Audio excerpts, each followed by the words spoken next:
মুর্শিদাবাদের শামশেরগঞ্জের বিধ্বস্ত এলাকা পরিদর্শনে আসেন রাজ্য বিজেপির সভাপতি এবং কেন্দ্রীয় প্রতিমন্ত্রী সুকান্ত মজুমদার। সোমবার দুপুরে তিনি রতনপুরে ঘোষপাড়ায় আক্রান্ত পরিবারগুলোর সাথে কথা বলেন, ভেঙে যাওয়া দোকানপাট সহ বিভিন্ন চিহ্নগুলি পরিদর্শন করেন।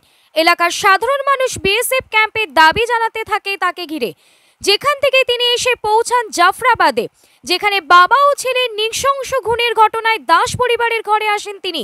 পরিবারের সকলে মিলে সেদিনের ভয়াবহ খুনের কাহিনী বর্ণনা দিতে থাকেন তিনি। পুলিশ ঠিক সময় এলে হয়তো খুন এড়ানো যেত, এই কথা বলতে বলতে কেঁদে ফেলেন পরিবারের সদস্যরা। সুকান্ত মজুমদার বলেন,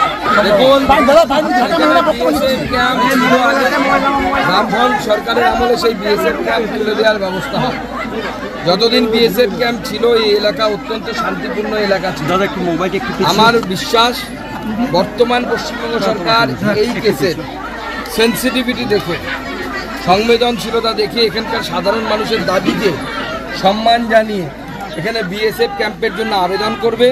প্রয়োজনে আমরা কেন্দ্র সরকারের সাথে কথা বলে বিএসএফ ক্যাম্প প্রতিষ্ঠা করার ব্যবস্থা করি। কিন্তু শুরুর কাজটা, অর্থাৎ শুরুতে ইনিশিয়েট করতে হয় ব্যাপারটা একটা রাজ্য সরকারের করতে হবে। কারণ এই রাজ্যের প্রশাসনিক প্রধান হচ্ছে মমতা বন্দ্যোপাধ্যায়, জেলার প্রশাসনিক প্রধান হচ্ছে ডিএম এবং এসপি। তো আমি ডিএম এসপির কাছে আবেদন করব সাধারণ মানুষের সুরক্ষাকে গুরুত্ব দিয়ে তারা বিএসএফ ক্যাম্পের নিজেদেরকে স্ট্রং থাকার জন্য বলেন, কি প্রশিক্ষণের কথা বলেন? ওনারা জানেন, ওনারা কি করতে হবে জানেন।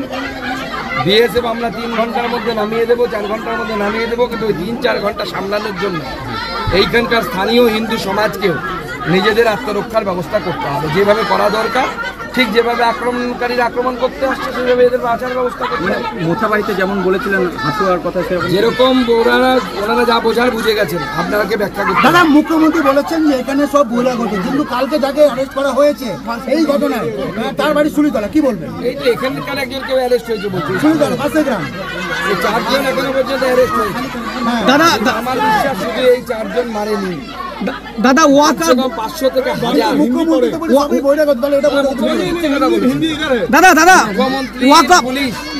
মুখ্যমন্ত্রীর পুলিশ কোর্টের সামনে গিয়ে এফিডেভিট দিয়ে কাগজ দিয়ে বলে দিয়েছে সমস্ত লোকাল পাবলিক ছিল। এই কথা মুখ্যমন্ত্রী পুলিশই বলেছে। দাদা, ওয়াকার বোর্ডের নামে যে আন্দোলনটা হয়েছে, আমি ওনার দ্রুত আরোগ্য কামনা করি।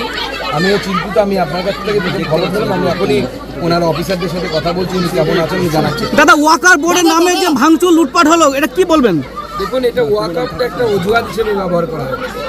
এর আগেও এর আগে হয়েছে মুর্শিদাবাদে কাটরা সিএনএ হয়েছে, কাটরা মন্দির মসজিদ নিয়ে একসময় হয়েছে 1988 সালে। তার আগে 80 সালে একসময় দাঙ্গা হয়েছে, সাংসদ খলিলুর রহমানের বাবা তাতে যুক্ত ছিল। সব দাঙ্গাকারী লোক তো সাথে আমরা আছি, আমরা তাদের পাশে দাঁড়াবো। শুধু তাই নয়, তাদের যে দাবি, সেই দাবি উপযুক্ত জায়গায় পৌঁছে দেওয়া, বিএসএফ ক্যাম্পের দাবি, সেই দাবি উপযুক্ত জায়গায় পৌঁছে দেওয়ার দায়িত্ব আমাদের। দাদা, জঙ্গিপুর এসডিপিওর পিস্তল ছিনতাই হয়েছিল, সেটা জেলা পুলিশ কোর্টে স্বীকার করেছে। এই ব্যাপারটা কিভাবে বলছেন? এখনো কি উদ্ধার হওয়ার খবর কিছু আছে আপনাদের? যার বিষয়ে একজন এসডিপিওর বন্দুক ছিনতাই হয়ে যাচ্ছে কেন? কারণ সেই বন্দুক চালানোর ক্ষমতা তাকে দেওয়া হয়। মমতা বন্দ্যোপাধ্যায় বলে দিয়েছে গুলি চালানো যাবে না। সেদিন যদি এসডিপিও থেকে শুরু করে অন্যরা তারা যদি ফায়ার করতে, তাহলে পরে এত বড় দুটো মানুষের জীবন যেত না। এই যে দুটো মানুষের জীবন চলে গেল, গোবিন্দ দাস এবং চন্দন দাস, আর বাকিরা পালিয়ে বেঁচেছে, নাহলে পুরো পরিবারকে মেরে দিত। দাদা, হিন্দুস্তানে হিন্দু পালাতো, কি বলবেন? এই তো মমতা বন্দ্যোপাধ্যায়ের এগিয়ে বাংলা মডেল, এনজয় করুন। যখন এরকম লোককে ভোট দেবেন, এরকমই হবে। দাদা, হিন্দি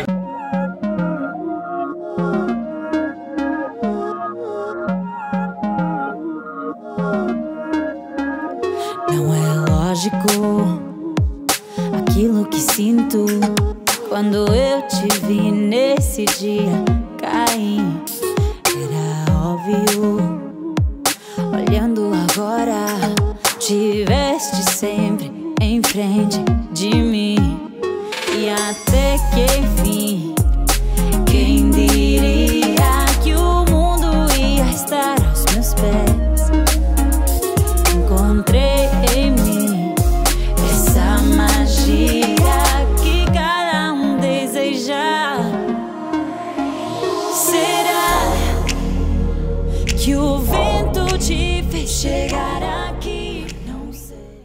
ফ্ল্যাট বুকিং চলছে, আজই যোগাযোগ করুন Gita construction, B10/249 near central park, Kalyani. Booking চলছে কল্যাণী B2/221, B2/312, কাঁচরাপাড়া ঘটক রোড, সতীশ নন্দী রোড, লোক সিনেমা চাঁদমারি রোড, লিচুবাগান সিরাজ মন্ডল রোড, টিকটিকি বাজার, মিলননগর আগুরিপাড়া, রজনীবাবু রোড, নিপেন সরকার রোড, আরপি স্কুল, নৈহাটি 6 নম্বর গেট, বিজয়নগর, ভাটপাড়া রূপশ্রী হল, হালিশহর রাজমহল হাউজিং এস্টেট। আজই ফোন করে বিস্তারিত জানুন। Gita construction 6289063557, 9831478795। Chinese Chinese Chinese, শুধু চাইনিজ কেন, জমি খাওয়া দাওয়া মানেই কল্যাণী ঢাকেশ্বরী চাইনিজ রেস্টুরেন্ট। যেমন সুস্বাদু খাবার তেমনই রিজনেবল প্রাইস। তাই বাড়িতে বসে আর কি ভাবছেন? এই রেস্টুরেন্টের খাবার এখনো টেস্ট না করে থাকলে আজই চলে আসুন মাল্টি কুইজিন এই রেস্টুরেন্টে, আর তাদের পরিষেবা আপনাদের মন জয় করবেই। এখানে রয়েছে 3000 square feet banquet, 1500 square feet conference room, 3000 square ফিটের রুফটপ। সুন্দর পরিবেশে পরিবার প্রিয়জন নিয়ে সময় কাটানো কিংবা পার্টি সব রকম ব্যবস্থাই রয়েছে এখানে। আমাদের ঠিকানা কল্যাণী B/9 CA, কল্যাণী, নদিয়া। আর দেরি না করে আজই চলে আসুন ঢাকেশ্বরী চাইনিজ রেস্টুরেন্টে।